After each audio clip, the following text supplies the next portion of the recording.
السلام عليكم، والله يسعد اوقاتكم ان شاء الله بخير وبركه ويسعد ايامكم حبايبي الكرام. تعالوا اليوم نعمل فاصولية بيضاء او فاصولية حب.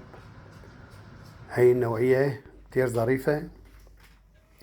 اول شي انا ناقع الفاصولية من قبل بنهار، يعني قبل 12 ساعة نقعتها بالمي. هلا انا طالعتها وغسلتها.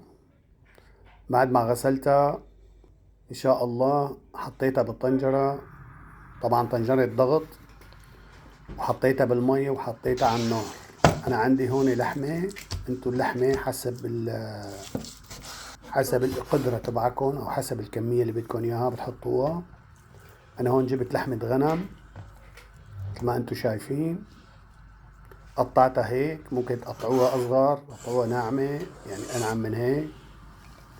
هلا هون الغلوة طلعت عندي، بدي اقشر الزفرة او الرغوة عن الفاصولية. هلا بعد ما طلعت الغلوة تبع الفاصولية حطيتها بطنجرة الضغط. وهلا نشوف التوقيت قديش. هلا الساعة 10. حطيتها ربع ساعة بالضبط على طنجرة الضغط على نار عالية طبعا. هلا هيك فكيت عنها. طيب هاي لضلوا الفاصوليا عندي طلعت. طبعا تقدروا تعملوها اقل من هيك لو بدكم حبة واقفة اكتر. ورجعت غسلتها منيح من المي وكبيت المي تبعها. طبعا كبيت المي وغسلتها اكيد.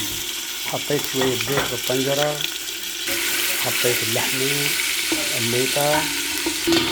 بدي اللحمة نقوص تحت على الآخر. هلا غطيها واتركها شي ربع ساعة على نار هادية لحتى تستوي اللحمة.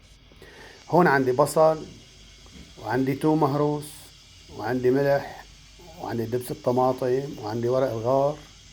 وهون البهارات إن شاء الله بتلاقوهم موجودين بصندوق الوصف.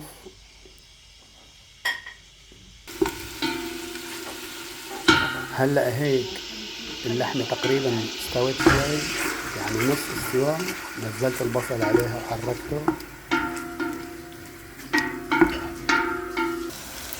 طبعا على نار هادية. هلا بنزل الثوم كمان بحركه، وبجيب دبس الطماطم او عصير طماطم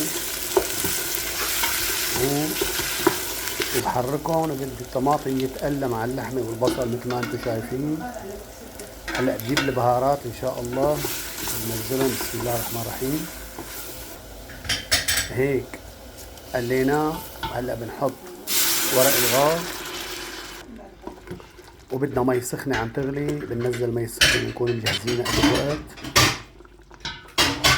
هلا نزلنا الملح، حز الملح حسب الرغبة. طبعا بعير الملح بعد ما نزل المي. غطيتها وتركتها تقريبا شي 10 دقايق لحتى تغلت مزبوط. نزلت لها شوية مي مو كتير يعني. هلا برجع بضيف باقي المي عليها وبتركها تغلي على راحتها مثل ما انتم شايفين. هلا المي عندي او الصلصة صارت جاهزة واللحمة استوت.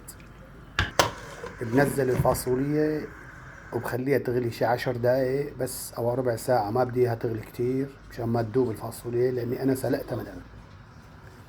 وهي اكلتنا. ان شاء الله الف صحة وهنا. وبتمنى الفيديو لو عجبكم لا تنسوني من الاشتراك والضغط على زر الجرس والاعجاب. وهلا بدكم السلام عليكم ورحمة الله وبركاته.